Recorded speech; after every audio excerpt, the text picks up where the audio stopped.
Hi hi hello ನಮಸ್ಕಾರ ಎಲ್ಲರಿಗೂ nature spirit 9 ಆಟ್ Kannada tarot card ರೀಡಿಂಗಿಗೆ welcome. ಇವತ್ತಿನ ರೀಡಿಂಗ್ ಯಾವ್ದಪ್ಪ ಅಂದ್ರೆ ವೀಕ್ಲಿ ಲವ್ ರೀಡಿಂಗ್ ಡೀಟೇಲ್ಸ್ ಅನ್ನ ತಗೋತಾ ಇದ್ದೀನಿ. 26th May to 2nd June ವರೆಗಿನ ರೀಡಿಂಗ್ ಆಗಿರತ್ತೆ. ಇದೆಲ್ಲವೂ ಕೂಡ ಇನ್ ಜನರಲ್ ಆಗಿರೋದ್ರಿಂದ ನಿಮ್ಗೆ ರೆಸೋನೇಟ್ ಆದ್ರೆ ಮಾತ್ರ ತಗೊಳ್ಳಿ. ಹಾಗೇನೆ ಸ್ಕ್ರೀನ್ ಮೇಲೆ ಕಾಣ್ತಾ ಇರುವಂತಹ ಒಂದು ನಂಬರ್ ಅದು ಪರ್ಸನಲ್ ರೀಡಿಂಗಿನ ನಂಬರ್ ಆಗಿರುತ್ತೆ.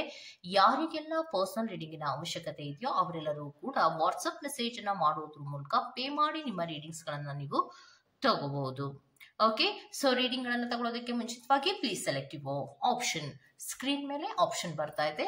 2 ಹಾರ್ಟ್ಗಳು ನಿಮ್ಮ ಆಪ್ಷನ್ಸ್ಗೋಸ್ಕರ ಕೊಟ್ಟಿದ್ದೇನೆ. ಪಿಂಕ್ ಕಲರ್ ಇರುವಂತಹ ಹಾರ್ಟ್ ಅನ್ನ ಸೆಲೆಕ್ಟ್ ಮಾಡ್ಕೊಂಡ್ರೆ ಪೈಲ್ ನಂಬರ್ 1, ಬ್ಲೂ ಕಲರ್ ಇರುವಂತಹ ಹಾರ್ಟ್ ಅನ್ನ ಸೆಲೆಕ್ಟ್ ಮಾಡ್ಕೊಂಡ್ರೆ ಪೈಲ್ ನಂಬರ್ 2 ಆಗಿರತ್ತೆ. ಆಯ್ಕೆಯನ್ನ ಮಾಡ್ಕೊಳ್ಳುವಾಗ ಬಹಳ ಕಾನ್ಸಂಟ್ರೇಷನ್ ಇಂದ ಆಯ್ಕೆಯನ್ನ ಮಾಡ್ಕೊಳ್ಳಿ. ನಿಮ್ಗೆ ಯಾವುದು ತುಂಬಾ ಅಟ್ರಾಕ್ಟ್ ಆಗ್ತಾ ಇರುತ್ತೋ ಆ ಒಂದು ಹಾರ್ಟ್ ಅನ್ನ ಸೆಲೆಕ್ಟ್ ಮಾಡ್ಕೊಳ್ಳೋದ್ರ ಮೂಲಕ ಈ ವಾರದ ಪ್ರೀತಿಯ ಜೀವನಕ್ಕೆ ಸಂಬಂಧಪಟ್ಟಂತಹ ಯಾವ ಮೂಮೆಂಟ್ಸ್ ಗಳಿರತ್ತೆ, ಹೇಗಿರತ್ತೆ ಅನ್ನೋದ್ರ ಬಗ್ಗೆ ನೀವು ನೋಡಬಹುದು. ಹಾಗೇನೆ ಡಿಸ್ಕ್ರಿಪ್ಷನ್ ಬಾಕ್ಸ್ ನಲ್ಲಿ ಪ್ರತಿ ಫೈಲ್ನ ಟೈಮಿಂಗ್ಸ್ ಅನ್ನ ಕ್ಲಿಯರ್ ಆಗಿ ಮೆನ್ಷನ್ ಮಾಡಿರ್ತೀನಿ. ನೀವು ಯಾವ ಫೈಲ್ ಅನ್ನ ಸೆಲೆಕ್ಟ್ ಮಾಡ್ಕೊಂಡಿರ್ತೀರೋ ಆ ಫೈಲ್ನ ಟೈಮಿಂಗ್ಸ್ ಅನ್ನ ನೋಡಿ ಸ್ಕಿಪ್ ಆಗಿ ನಿಮ್ಮ ರೀಡಿಂಗ್ಸ್ ಗಳನ್ನ ನೀವು ತಗೋಬಹುದು. ರೀಡಿಂಗ್ ಅನ್ನ ಶುರು ಮಾಡೋಣ. Okay, let start. File number 1 ಯಾರೆಲ್ಲ ಆಯ್ಕೆಯನ್ನ ಮಾಡ್ಕೊಂಡಿದ್ದೀರೋ ಅವರಿಗೆ ಈ ರೀಡಿಂಗ್ ಅನ್ವಯ ಆಗತ್ತೆ. ಸೊ ಆಲ್ರೆಡಿ ನಾನು ಶಫ್ಲಿಂಗ್ ಕಾರ್ಡ್ಗಳನ್ನ ಮಾಡಿರೋದ್ರಿಂದ ನಿಮ್ಗೆ ಸಡನ್ ಆಗಿಯೇ ನಿಮ್ಗೆ ರೀಡಿಂಗ್ ಗಳು ಸಿಗ್ತಾ ಹೋಗುತ್ತೆ. ಮೊದಲನೇ ಕಾರ್ಡಿನಲ್ಲಿ ನಿಮ್ಗೆ ಬಂದಿರುವಂತಹದ್ದು 2 ಆಫ್ ಸೋರ್ಟ್ಸ್ ಬಂದಿದೆ. ಅಂದ್ರೆ ರೆಫ್ಯೂಸಲ್ ಅನ್ನ ರೆಪ್ರೆಸೆಂಟ್ ಮಾಡ್ತಾ ಇದೆ. ಪ್ರೀತಿಯ ವಿಚಾರದಲ್ಲಿ ಏನೋ ರೆಫ್ಯೂಸಲ್ ಗಳಿರುವಂತಹದ್ದು ಮತ್ತೆ ಅವಾಯ್ಡ್ನೆಸ್ ಗಳಿರುವಂತಹದ್ದು. ಅಂದ್ರೆ ಪ್ರೀತಿಯಲ್ಲಿ ನಿಮ್ಮಿಬ್ಬರ ಪ್ರೀತಿಯಲ್ಲಿ ನೀವು ಕೆಲವೊಂದು ರೀತಿಯ ಅವಾಯ್ಡ್ ಗಳನ್ನ ಮಾಡ್ತಾ ಇರುವಂತಹದ್ದು ಅಥವಾ ಪ್ರೀತಿಯಲ್ಲಿ ಅವಾಯ್ಡ್ನೆಸ್ ಇರುವಂತಹದ್ದು, ರೆಫ್ಯೂಸಿಂಗ್ ಗಳಿರುವಂತಹದ್ದು ಮತ್ತೆ ಪ್ರೀತಿಯಲ್ಲಿ ಕ್ರಾಸ್ ರೋಡ್ಸ್ ಗಳಿರುವಂತಹದ್ದು ರೆಪ್ರೆಸೆಂಟ್ ಆಗ್ತಾ ಇದೆ. ಅಂದ್ರೆ ಏನ್ ಮಾಡ್ಬೇಕು, ಹೇಗಿರ್ಬೇಕು, ಯಾವ ರೀತಿ ಈ ಪ್ರೀತಿಯನ್ನ ಮುಂದುವರಿಸ್ಕೊಂಡು ಹೋಗ್ಬೇಕು ಅನ್ನುವಂತಹ ರೀತಿಯ ಒಂದು ಕನ್ಫ್ಯೂಷನ್ಸ್ ಗಳು ನಿಮ್ಮಲ್ಲಿ ತುಂಬಾ ಜಾಸ್ತಿ ಇದೆ ಅನ್ನುವಂತಹದನ್ನ ರೆಪ್ರೆಸೆಂಟ್ ಮಾಡ್ತಾ ಇದೆ. ನೆಕ್ಸ್ಟ್ ಕಾರ್ಡಿನಲ್ಲಿ ನಿಮ್ಗೆ 8 ಆಫ್ ವ್ಯಾಂಡ್ ಬಂದಿರೋದ್ರಿಂದ ಪ್ರೀತಿಯ ವಿಚಾರದಲ್ಲಿ ಸಡನ್ ಮೂಮೆಂಟ್ಸ್ಗಳು, ಸಡನ್ ಟ್ವಿಸ್ಟ್ಗಳು ಸಿಗುವಂತಹ ಸಾಧ್ಯತೆಗಳಿರುತ್ತೆ. ಕೆಲವೊಮ್ಮೆ ನೀವು ಬಹಳ ಕ್ವಿಕ್ ಆಗಿ ಕೆಲವೊಂದು ಡಿಸಿಷನ್ಸ್ ಗಳನ್ನು ತೆಗೆದುಕೋಬೇಕಾಗಿರುವಂತಹ ಸಂದರ್ಭಗಳು ಕೂಡ ಬರುವಂತಹ ಸಾಧ್ಯತೆಗಳಿರುತ್ತೆ. ಅದು ಅಲ್ದಿರ ನೀವು ಪ್ರೀತಿಯ ವಿಚಾರಕ್ಕೆ ಸಂಬಂಧಪಟ್ಟಂತೆ ಟ್ರಾವೆಲಿಂಗ್ ಗಳನ್ನ ಕೂಡ ನೀವು ಮಾಡುವಂತಹ ಸಾಧ್ಯತೆಗಳಿರುತ್ತೆ. ಬಿಕಾಸ್ ಟ್ರಾವೆಲಿಂಗ್ ಅನ್ನ ಮಾಡಿ ಕೆಲವು ವಿಚಾರಗಳನ್ನ ತಿಳ್ಕೊಳ್ಳುವಂತಹ ಸಂದರ್ಭಗಳು ಬಂದಾಗ ನೀವು ಈ ವಾರದಲ್ಲಿ ಟ್ರಾವೆಲಿಂಗ್ ಮಾಡುವಂತಹ ಸಾಧ್ಯತೆಗಳು ಕೂಡ ಇದೆ ಅನ್ನುವಂಥದ್ದನ್ನ ರೆಪ್ರೆಸೆಂಟ್ ಮಾಡ್ತಾ ಇದೆ.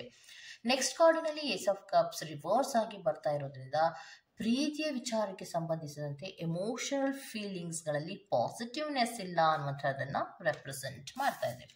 ಎಷ್ಟೇ ನೀವು ಪ್ರಯತ್ನಗಳನ್ನ ಮಾಡಿದ್ರು ಕೂಡ ಪ್ರೀತಿ ಬೇಕು ಅನ್ನುವಂತಹ ರೀತಿಯಲ್ಲಿ ಹರಿಸ್ತಾ ಇದ್ರು ಕೂಡ, ಅಂದ್ರೆ ಪ್ರೀತಿ ಬೇಕು, ಅನ್ಕಂಡೀಷನಲ್ ಆದಂತಹ ಪ್ರೀತಿ ನನಗೆ ಬೇಕು, ಅದರಲ್ಲಿ ಸಮಾಧಾನ ಇರಬೇಕು, ಸಂತೋಷ ಇರಬೇಕು, ಸಮೃದ್ಧಿ ಇರಬೇಕು, ಏನೂ ಕೊರತೆ ಇಲ್ಲದಂತಹ ಪ್ರೀತಿ ನನಗೆ ಬೇಕು ಅನ್ನುವಂತಹ ಎಕ್ಸ್ಪೆಕ್ಟೇಷನ್ಸ್ ಅಲ್ಲಿ, ನಿರೀಕ್ಷೆಗಳಲ್ಲಿ ನೀವು ಏನಿರ್ತೀರಾ ಆ ನಿರೀಕ್ಷೆಗಳು ಫುಲ್ಫಿಲ್ ಆಗೋದಿಲ್ಲ ಅನ್ನುವಂಥದ್ದನ್ನ ರೆಪ್ರೆಸೆಂಟ್ ಮಾಡ್ತಾ ಇದೆ. ಬಿಕಾಸ್ ಯಾಕೆ ಫುಲ್ಫಿಲ್ ಆಗೋದಿಲ್ಲ ಅನ್ನೋದಾದ್ರೆ 2 ಆಫ್ ಪೆಂಟಿಕಲ್ಸ್ ಬಂದಿರೋದ್ರಿಂದ ಜಗ್ಲಿಂಗ್ ಅನ್ನ ರೆಪ್ರೆಸೆಂಟ್ ಮಾಡುತ್ತೆ. ನೀವೇನೇ ಸರಿ ಮಾಡ್ಕೊಳ್ಳುವಂತಹ ಪ್ರಯತ್ನವನ್ನ ಪ್ರೀತಿಯಲ್ಲಿ ಮಾಡಿದ್ರು ಕೂಡ ಅದು ಹಿಂದಕ್ಕೆ ಹೋಗುತ್ತೆ ಹೊರತು ಅದು ಪಾಸಿಟಿವ್ ಆದಂತಹ ರೀತಿಯಲ್ಲಿ ಮೂಮೆಂಟ್ಸ್ ಗಳನ್ನ ತಗೊಳ್ಳೋದಿಲ್ಲ. ಅನ್ಸ್ಟೇಬಲ್ ಆದಂತಹ ಪ್ರೀತಿ, ಅಂದ್ರೆ ಪ್ರೀತಿ ಇವತ್ತಿದ್ದ ಹಾಗೆ ನಾಳೆ ಇರಲ್ಲ, ನಾಳೆ ಇದ್ದ ಹಾಗೆ ನಾಡಿದ್ದಿರಲ್ಲ, ಕ್ಷಣ ಕ್ಷಣಕ್ಕೂ ಬದಲಾವಣೆ ಆಗ್ತಾ ಇರುವಂತಹದ್ದು. ಮತ್ತೆ ಅನ್ಶೋರ್, ಇವರು ನನ್ನನ್ನು ನಿಜವಾಗ್ಲೂ ಪ್ರೀತಿಸ್ತಾರ ಅನ್ನುವಂತಹ ಸಮಾಧಾನವೇ ನಿಮ್ಮಲ್ಲಿ ಇರೋದಿಲ್ಲ. ಏನಪ್ಪ ಇದು, ಯಾವಾಗ್ಲೂ ಈ ಪ್ರೀತಿಯಲ್ಲಿ ಗೊಂದಲ, ಜಗ್ಲಿಂಗ್ಗಳಾಗತ್ತೆ, ಒಂದು ರೀತಿ ಇದ್ದಂತೆ ಇರಲ್ಲ, ಅನ್ಸ್ಟೇಬಲ್ ಆಗಿರ್ತಾರಲ್ಲ, ಅಂದ್ರೆ ಅಸ್ತವ್ಯಸ್ತವಾಗುವಂತಹದ್ದು ಅಥವಾ ಅಸ್ಥಿರತೆಯಲ್ಲಿ ನಿಮ್ಮ ಪ್ರೀತಿ ಇರುತ್ತೆ ಅನ್ನುವಂಥದ್ದನ್ನ ರೆಪ್ರೆಸೆಂಟ್ ಮಾಡ್ತಾ ಇದೆ. ಅದಲ್ದಿರ 5 ಆಫ್ ವ್ಯಾಂಡ್ ಬಂದಿದೆ ಅಂದ್ರೆ ಪ್ರೀತಿಯ ವಿಚಾರದಲ್ಲಿ ಕಾನ್ಫ್ಲಿಕ್ಟ್ ಗಳಿರುತ್ತೆ, ಆರ್ಗ್ಯುಮೆಂಟ್ಸ್ ಗಳಿರುತ್ತೆ, ಕಾಂಪಿಟೇಷನ್ಸ್ ಗಳಿರುತ್ತೆ ಅನ್ನುವಂಥದ್ದನ್ನ ರೆಪ್ರೆಸೆಂಟ್ ಮಾಡ್ತಾ ಇದ್ದಾರೆ. ಅಂದ್ರೆ ಕಾನ್ಫ್ಲಿಕ್ಟ್ ಗಳಂದ್ರೇನು, ಜಗಳಗಳಿರುತ್ತೆ. ಆರ್ಗ್ಯುಮೆಂಟ್ಸ್ ಗಳಂದ್ರೇನು, ನಾನೇ ಸರಿ ಅನ್ನುವಂತಹ ರೀತಿಯಲ್ಲಿ ವಾದ ವಿವಾದಗಳಾಗುವಂತಹ ಸಾಧ್ಯತೆಗಳು ಮತ್ತೆ ಇಬ್ಬರ ನಡುವೆಯೂ ಕೂಡ ಒಂದು ಕಾಂಪಿಟೇಷನ್ಸ್ ಗಳು ಇರುತ್ತೆ ಅನ್ನುವಂಥದ್ದನ್ನ ರೆಪ್ರೆಸೆಂಟ್ ಮಾಡ್ತಾ ಇದೆ. ಅಂದ್ರೆ ಪ್ರೀತಿಯ ವಿಚಾರಕ್ಕೆ ಸಂಬಂಧಿಸಿದಂತೆ ಏನೇ ಅಪಾಲಜಿಯನ್ನ ಕೊಡ್ತಾ ಹೋದ್ರೂ ಕೂಡ ಅಯ್ಯೋ ಈ ಸಾರಿ ತಪ್ಪು ಮಾಡಿದ್ದಾರೆ, ನಾವಿದನ್ನ ಕ್ಷಮಿಸಿ ಮುಂದೆ ಹೋಗೋಣ ಅನ್ನುವಂತಹ ರೀತಿಯಲ್ಲಿ ಏನೇ ನೀವು ಅಪಾಲಜೀಸ್ ಅನ್ನ ಅಥವಾ ಕ್ಷಮೆಯನ್ನ ಕೊಟ್ಟು ಮುಂದೆ ಹೋಗ್ತಾ ಇದ್ರು ಕೂಡ ಯಾಕೋ ಪ್ರೀತಿಯ ವಿಚಾರಕ್ಕೆ ಸಂಬಂಧಪಟ್ಟಂತೆ ಇಮ್ಮೆಚೂರಿಟಿಯನ್ನ ರೆಪ್ರೆಸೆಂಟ್ ಮಾಡ್ತಾ ಇದೆ.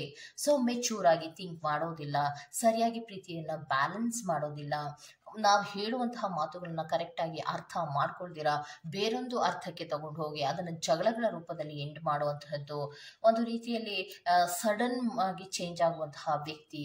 ಸೊ ಇದು ಪ್ರೀತಿ ಬೇಕಾ ಅನ್ನುವಂತಹ ಮನಸ್ಥಿತಿಯ ಕನ್ಫ್ಯೂಷನ್ಸ್ಗಳು ಈ ವಾರದಲ್ಲಿ ನಿಮ್ಗಿರುವಂತಹ ಸಾಧ್ಯತೆಗಳಿದೆ ಅನ್ನುವಂತಹದ್ದನ್ನ ರೆಪ್ರೆಸೆಂಟ್ ಮಾಡ್ತಾ ಇದೆ. ಓಕೆ, ಸೊ ಇದಿಷ್ಟು ಪಾಯಿಂಟ್ ನಂಬರ್ 1 ಅವರ ರೀಡಿಂಗ್ ಆಗಿರುತ್ತೆ. ಈ ತರಹದ ರೀಡಿಂಗ್ ನಿಮ್ಗೆ ಇಷ್ಟ ಆಗಿರುತ್ತೆ ದಯವಿಟ್ಟು ಸಬ್ಸ್ಕ್ರೈಬ್ ಮಾಡಿ, ಪಕ್ಕದಲ್ಲೇ ಇರುವಂತಹ ಬೆಲ್ ಐಕಾನ್ ನ ಪ್ರೆಸ್ ಮಾಡಿ. ನಾನು ನಿಮ್ಮನ್ನ ಮತ್ತೊಂದು ರೀಡಿಂಗ್ ಗಳಲ್ಲಿ ಸಿಗ್ತೇನೆ ಅಂತ ಹೇಳ್ತಾ ಅಲ್ಲಿವರೆಗೂ take care, bye bye, good to the next point number 2. Okay, so point number 2, blue colour ಇರುವಂತಹ ಹಾರ್ಟ್ ಅನ್ನ ಯಾರೆಲ್ಲ ಸೆಲೆಕ್ಟ್ ಮಾಡ್ಕೊಂಡಿದ್ದೀರೋ ಅವರಿಗೆ ಪ್ರೀತಿಯ ವಿಚಾರಕ್ಕೆ ಸಂಬಂಧಪಟ್ಟಂತಹ ಕೆಲವು ಮೂಮೆಂಟ್ಸ್ಗಳು ಈ ವಾರದಲ್ಲಿ ಯಾವ್ದಾಗುವಂತಹ ಸಾಧ್ಯತೆಗಳಿದೆ ಅನ್ನೋದ್ರ ಬಗ್ಗೆ ತಗೋತಾ ಇದ್ದೀನಿ. ಸೊ ಪ್ರೀತಿಯ ವಿಚಾರದಲ್ಲಿ ಬಹಳಷ್ಟು ಕಾನ್ಫಿಡೆಂಟ್ ಆಗಿ ಇರುವಂತಹದ್ದು, ತುಂಬಾ ಅಟ್ರಾಕ್ಟಿವ್ನೆಸ್ ಅಲ್ಲಿ ಇರುವಂತಹದ್ದು, ಟುಗೆದರ್ ಅನ್ನುವಂತಹ ರೀತಿಯಲ್ಲಿ ನಮ್ಮ ಪ್ರೀತಿ ಇರಬೇಕು, ಅಂದ್ರೆ ಒಟ್ಟಿಗೆ ಇರಬೇಕು, ಸಾಮರಸ್ಯದಿಂದ ಇರಬೇಕು, ಏನೋ ಒಂದು ಅಟ್ರಾಕ್ಷನ್ಸ್ ಈ ಪ್ರೀತಿಯಲ್ಲಿ ಇದೆ, ಈ ಪ್ರೀತಿಯಲ್ಲಿ ನನಗೆ ತುಂಬಾ ನಂಬಿಕೆ ಇದೆ ಎನ್ನುವಂತಹ ಭಾವನೆಗಳಲ್ಲಿ ನೀವಿರುವಂತಹ ಸಾಧ್ಯತೆಗಳಿರುತ್ತೆ. ಆದರೆ ನಿಮ್ಮ ಪ್ರೀತಿಯಲ್ಲಿ ನಿಮ್ಮ ಭಾವನೆಗಳೇ ಒಂದಾಗಿದ್ರೆ ಅಲ್ಲಿ ನಡೀತಾ ಇರುವಂತಹ ರೀತಿಯೇ ಬೇರೆಯಾಗಿರುತ್ತೆ. ಯಾಕೆಂದ್ರೆ ಪ್ರೀತಿಯ ವಿಚಾರಕ್ಕೆ ಸಂಬಂಧಪಟ್ಟಂತೆ ಹಲವಾರು ಟ್ರಾನ್ಸ್ಫಾರ್ಮೇಶನ್ಸ್ಗಳಾಗ್ತಾ ಇದೆ, ಅಂದ್ರೆ ಹಲವಾರು ಚೇಂಜಸ್ಗಳಾಗ್ತಾ ಇದೆ. ಮತ್ತೆ ಏನಪ್ಪಾ ಇದು ಇಷ್ಟೊಂದು ಚೇಂಜಸ್ ಆಗ್ತಾ ಇದೆಯಲ್ಲ, ಏನೋ ಕೆಲವೊಂದು ರೀತಿಯಲ್ಲಿ ಎಂಡಿಂಗ್ ಆಗ್ತಾ ಇದೆಯಲ್ಲ ಅನ್ನುವಂತಹ ರೀತಿಯ ಭಾವನೆಗಳು ನಿಮ್ಮಲ್ಲಿ ಮೂಡುವಂತಹ ಸಾಧ್ಯತೆಗಳಿರುತ್ತೆ. ನೀವು ಅನ್ಕೋತೀರಾ ತುಂಬಾ ಕಾನ್ಫಿಡೆಂಟ್ ಆಗಿದೆ, ನನಗೆ ತುಂಬಾ ನಂಬಿಕೆ ಇದೆ, ಪ್ರೀತಿಯಲ್ಲಿ ತುಂಬಾ ಅಟ್ರಾಕ್ಷನ್ಸ್ ಇದೆ, ಟುಗೆದರ್ ಅನ್ನುವಂತಹ ರೀತಿಯಲ್ಲಿ ನಾವು ಇರ್ತೀವಿ ಅನ್ನುವಂತಹ ರೀತಿಯ ಆಲೋಚನೆಗಳನ್ನ ಶುರುವಿನಲ್ಲಿ ನೀವು ಮಾಡಿದ್ರು ಕೂಡ ಹೋಗ್ತಾ ಹೋಗ್ತಾ ಈ ವಾರದಲ್ಲಿ ಟ್ರಾನ್ಸ್ಫಾರ್ಮೇಶನ್ಸ್ಗಳು ತುಂಬಾ ಬದಲಾವಣೆಗಳಾಗುವಂತಹ ಸಾಧ್ಯತೆಗಳಿರುತ್ತೆ. ಏನಪ್ಪಾ ಇದೇನಿದು ಎಂಡಿಂಗಿನ ಹಂತಕ್ಕೆ ಹೋಗ್ತಾ ಇದೆಯಲ್ಲ, ಏನಿದು ಹಿಂಗ ಆಗ್ತಾ ಇದೆಯಲ್ಲ ಅನ್ನುವಂತಹ ಕೆಲವು ಬದಲಾವಣೆಗಳು ಬರುತ್ತೆ ಪ್ರೀತಿಯ ವಿಚಾರದಲ್ಲಿ. ಸೊ ನೆಕ್ಸ್ಟ್ ಕಾರ್ಡಲ್ಲಿ ನಿಮಗೆ 9 ಆಫ್ ಪ್ಯಾಂಟಿಕಲ್ ರಿವರ್ಸ್ ಆಗಿ ಬರ್ತಾ ಇದೆ. ಅಂದ್ರೆ ನಾನು ಸಿಂಗಲ್ ಆಗಿ ಇರಬೇಕು ಅನ್ನುವಂತಹ ಮನಸ್ಥಿತಿ ನಿಮ್ಗಿಲ್ಲ, ನನಗೆ ಆ ಪ್ರೀತಿ ಬೇಕೇ ಬೇಕು ಅಂತೀರಾ, ನಾನು ಇಂಡಿಪೆಂಡೆಂಟ್ ಆಗಿರೋಕೆ ಸಾಧ್ಯನೇ ಇಲ್ಲ, ಆ ಪ್ರೀತಿಯಲ್ಲಿ ಡಿಪೆಂಡಬಲ್ ಆಗ್ಬಿಟ್ಟಿದ್ದೀನಿ, ಬಿಕಾಸ್ ಅಷ್ಟು ಅಟ್ರಾಕ್ಷನ್ಸ್ ನನಗೆ ಇದೆ. ಸೆಲ್ಫ್ ಸಫಿಷಿಯೆಂಟ್ ಅಂದ್ರೆ ಈ ಪ್ರೀತಿ ಇದ್ರೆ ಮಾತ್ರ ನನಗೆ ಸೆಲ್ಫ್ ಸಫಿಷಿಯೆಂಟ್ ಅನ್ನುವಂತಹ ರೀತಿಯಲ್ಲಿ ಇರ್ತೀನಿ, ಈ ಪ್ರೀತಿ ಇಲ್ಲದೆ ನಾನು ಇರೋದಕ್ಕೆ ಸಾಧ್ಯವೇ ಇಲ್ಲ ಅನ್ನುವಂತಹ ಮನಸ್ಥಿತಿಗಳು ಈ ವಾರದಲ್ಲಿ ನಿಮಗೆ ಆ ರೀತಿ ಮೂಡುವಂತಹ ಸಾಧ್ಯತೆಗಳಿರುತ್ತೆ. ಅಂದ್ರೆ ಆ ರೀತಿಯ ಆಲೋಚನೆಗಳನ್ನ ನೀವು ಮಾಡುವಂತಹ ಸಾಧ್ಯತೆಗಳಿರುತ್ತೆ. ನೀವೇನೇ ಆಲೋಚನೆಗಳನ್ನ ಮಾಡಿದ್ರು ಕೂಡ ಮಿಸ್ಯೂಸ್ಡ್ ಅನ್ನು ರೆಪ್ರೆಸೆಂಟ್ ಮಾಡ್ತಾ ಇದೆ. ಪ್ರೀತಿಯ ವಿಚಾರದಲ್ಲಿ ಮಿಸ್ಯೂಸ್ಡ್ ಆಗುವಂತಹ ಸಾಧ್ಯತೆಗಳಿರುತ್ತೆ. ಡಿಫಾಲ್ಟ್ ಕೆಲವೊಂದು ತಪ್ಪುಗಳು ಅಥವಾ ಮಿಸ್ಟೇಕ್ಸ್ಗಳಾಗುವಂತಹ ಸಾಧ್ಯತೆಗಳಿರುತ್ತೆ. ಮತ್ತೆ ಪ್ರೀತಿಯ ವಿಚಾರದಲ್ಲಿ ನಂಬಿಕೆಯ ಕೊರತೆಗಳು ಶುರು ಆಗತ್ತೆ, ಅಂದ್ರೆ ಟ್ರಸ್ಟ್ ಇಶ್ಯೂಸ್ಗಳು ಶುರು ಆಗತ್ತೆ, ಸೆಲ್ಫ್ ಸ್ಯಾಬಟೇಜ್ಗಳು ಶುರು ಆಗತ್ತೆ, ಅಂದ್ರೆ ಹತಾಶೆಯ ಹಂತಕ್ಕೆ ನೀವು ಹೋಗುವಂತಹ ಸಾಧ್ಯತೆಗಳು ಇರುತ್ತೆ. ಯಾಕೆ ಅನ್ನೋದಾದ್ರೆ ಯಾವಾಗ ನಾವು ತುಂಬಾ ಡಿಪೆಂಡಬಲ್ ಆಗ್ಬಿಡ್ತೀವೋ, ಒಬ್ಬರಿಗೆ ತುಂಬಾ ನಾವು ಯಾವಾಗ ಡಿಪೆಂಡ್ ಆಗ್ತೀವೋ ಆಗ ನಮಗೆ ನಮ್ಮನ್ನ ಮಿಸ್ಯೂಸ್ ಮಾಡ್ಕೊಳ್ಳೋದು ಜಾಸ್ತಿ ಆಗತ್ತೆ.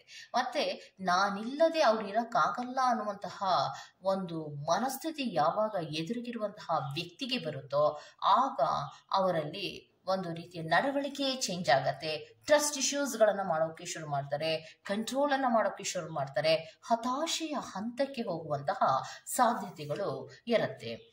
ಆ ರೀತಿಯ ಮೂಮೆಂಟ್ಸ್ಗಳು ಈ ವಾರದಲ್ಲಿ ಇರುತ್ತೆ ಅನ್ನುವಂಥದ್ದನ್ನ ರೆಪ್ರೆಸೆಂಟ್ ಮಾಡ್ತಾ ಇದೆ. ಅದ್ ಎಷ್ಟೇ ವೇರಿಯೇಷನ್ಸ್ಗಳಾಗ್ತಾ ಇದ್ರು, ಟ್ರಾನ್ಸ್ಫಾರ್ಮೇಶನ್ಸ್ಗಳಾಗ್ತಾ ಇದ್ರು ಕೂಡ ಪ್ರೀತಿಯ ಹಳೆಯ ನೆನಪುಗಳು ನಿಮ್ಮನ್ನ ತುಂಬಾ ಕಾಡ್ತಾ ಇರತ್ತೆ. ಅವ್ರು ಮಾತಾಡಿದಂತಹ ರೀತಿ, ಅವ್ರು ಮೀಟ್ ಮಾಡಿದಂತಹ ಪ್ಲೇಸ್ ಇರ್ಬೋದು, ಅವರು ಕಾನ್ವರ್ಸೇಷನ್ ಮಾಡಿದಂತಹ ಮೂಮೆಂಟ್ಸ್ ಇರ್ಬೋದು, ಅಥವಾ ಅವರ ಕಾನ್ವರ್ಸೇಷನ್ಸ್ ಮಾಡಿದಂತಹ ಕೆಲವು ಮಾತುಗಳಿರ್ಬೋದು, ಮೇಲಿಂದ ಮೇಲೆ ನೆನಪು ಆಗೋದಕ್ಕೆ ಶುರು ಆಗತ್ತೆ. ಅವರನ್ನು ಬಿಟ್ಟಿರೋದಕ್ಕೆ ಆಗೋದಿಲ್ವೇನೋ ಅನ್ನುವಂತಹ ರೀತಿಯ ಒಂದು ಅಟ್ಯಾಚ್ಮೆಂಟಿನಲ್ಲಿ ಈ ವಾರದಲ್ಲಿ ನೀವಿರುವಂತಹ ಸಾಧ್ಯತೆಗಳಿರತ್ತೆ. ಅಂತಹ ಸಂದರ್ಭದಲ್ಲಿ ಈಕ್ವಲ್ ಗಿವ್ ಅಂಡ್ ಟೇಕ್ ಅನ್ನುವಂತಹ ಪ್ರೀತಿ ಇರಬಾರ್ದಾಗಿತ್ತ, ಏನಾದರೂ ನಾನು ಪ್ರೀತಿಯನ್ನು ಶೇರಿಂಗ್ ಮಾಡ್ಕೋಬೇಕು, ಗಿಫ್ಟ್ಸನ್ನು ಏನಾದರೂ ಕೊಡಬೇಕು ಅನ್ನುವಂತಹ ರೀತಿಯಲ್ಲಿ ಪ್ರೀತಿಯನ್ನು ಸರಿ ಮಾಡ್ಕೊಳ್ಳುವಂತಹ ಪ್ರಯತ್ನಗಳನ್ನು ಮಾಡುವಂತಹ ಸಾಧ್ಯತೆಗಳು ಇರುತ್ತೆ. ಅಂದ್ರೆ ಈ ವಾರದಲ್ಲಿ ಪಾಲ್ ನಂಬರ್ 2 ಅವರಿಗೆ ಪ್ರೀತಿಯ ವಿಚಾರದಲ್ಲಿ ಎಷ್ಟೇ ವೇರಿಯೇಷನ್ಸ್ಗಳು ಆಗ್ತಾ ಇದ್ರು ಕೂಡ, ಎಷ್ಟೇ ಟ್ರಸ್ಟ್ ಇಶ್ಯೂಸ್ಗಳಾಗ್ತಾ ಇದ್ರು ಆ ಪ್ರೀತಿಯನ್ನ ಮರೆಯೋದಕ್ಕೆ ಆಗಲ್ಲ ಅನ್ನುವಂತಹ ಒಂದು ಕಾರಣಕ್ಕಾಗಿ, ಒಂದು ಅಟ್ರಾಕ್ಷನ್ಸಿಗೋಸ್ಕರ, ಒಂದು ಸ್ಟ್ರಾಂಗ್ ಬಾಂಡೇಜಿಗೋಸ್ಕರ ಮೇಲಿಂದ ಮೇಲೆ ನೀವು ಅಡ್ಜಸ್ಟ್ ಮಾಡ್ಕೊಳ್ಳುವಂತಹ ಪ್ರಯತ್ನಗಳನ್ನ ಮಾಡುವಂತಹದ್ದು, ಗಿಫ್ಟ್ಸ್ಗಳ ಮೂಲಕ ಸಮಾಧಾನ ಮಾಡುವಂತಹ ಪ್ರಯತ್ನಗಳನ್ನ ಈ ವಾರದಲ್ಲಿ ನೀವು ಮಾಡುವಂತಹ ಸಾಧ್ಯತೆಗಳಿದೆ ಅನ್ನುವಂತಹದ್ದನ್ನ ರೆಪ್ರೆಸೆಂಟ್ ಮಾಡ್ತಾ ಇದೆ. ಓಕೆ, ಸೊ ಇದಿಷ್ಟು ಪಾಲ್ ನಂಬರ್ 2 ಅವರ ರೀಡಿಂಗ್ ಆಗಿರತ್ತೆ. ಈ ತರಹದ ರೀಡಿಂಗ್ ನಿಮ್ಗೆ ಇಷ್ಟ ಆಗಿದ್ರೆ ದಯವಿಟ್ಟು ಸಬ್ಸ್ಕ್ರೈಬ್ ಮಾಡಿ, ಪಕ್ಕದಲ್ಲಿ ಇರುವಂತಹ ಬೆಲ್ ಐಕಾನ್ ಅನ್ನ ಪ್ರೆಸ್ ಮಾಡಿ. ನಾನು ನಿಮ್ಮನ್ನ ಮತ್ತೊಂದು ರೀಡಿಂಗ್ ಗಳಲ್ಲಿ ಸಿಗ್ತೇನೆ ಅಂತ ಹೇಳ್ತಾ, ಅಲ್ಲಿವರೆಗೂ ಟೇಕ್ ಕೇರ್, ಬೈ ಬಾಯ್.